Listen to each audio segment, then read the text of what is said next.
This is just the first few pages showing you how yours might come about. Once again, you have a lot of artistic license, but there do need to be some specifics in terms of the science content.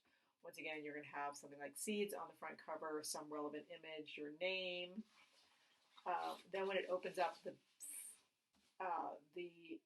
back side of the cover is going to be blank, and then you're going to have a dedication. So I dedicated mine to my seed teachers, Bill McDormand and Belle Starr, for all the seeds they've planted.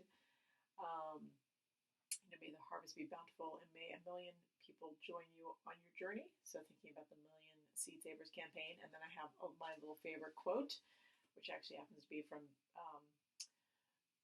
Bill McDormand. What are you doing that has any relevance to 1,000 years from now? I find that has been kind of an inspiration in my life. So you might have a quote or something.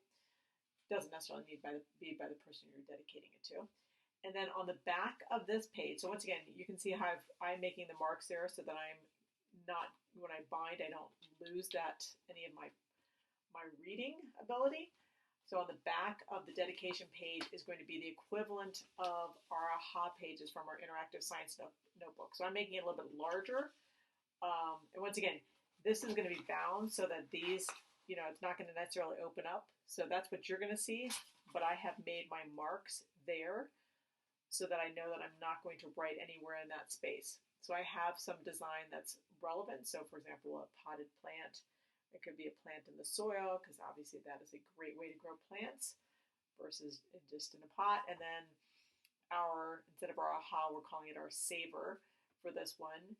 Not 100% set on this, so do keep posted on the website about what it is. Right now it's growing corn is simple, but growing the same type of corn is hard. Explain. So once again, I have my lines here. And then I'm going to flip to the next set of pages.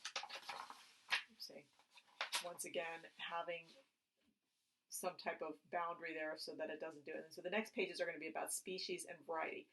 You have a choice about whether you want to type stuff or hand write stuff. My recommendation is that you be consistent in the fonts. I will tell you, I'm going to give you a couple pages that are going to be pasted in, and I will let you know what font I use so that you're going to use the same font that I use. So I'm going to kind of set the pace car on that one. So once again, it's going to be at least one page. It's going to be at least these 2 pages. It might go further because once again, you're going to have to go by the requirements, which is what is a species, examples of species, what is a variety, examples of varieties of a particular species, and then talking about hybrids for plants. Okay, so that's just the first couple of pages. I'm building it as I go, so good luck with it, and feel free to ask any questions and give any input so that I can make this an even better project for this year as well as beyond.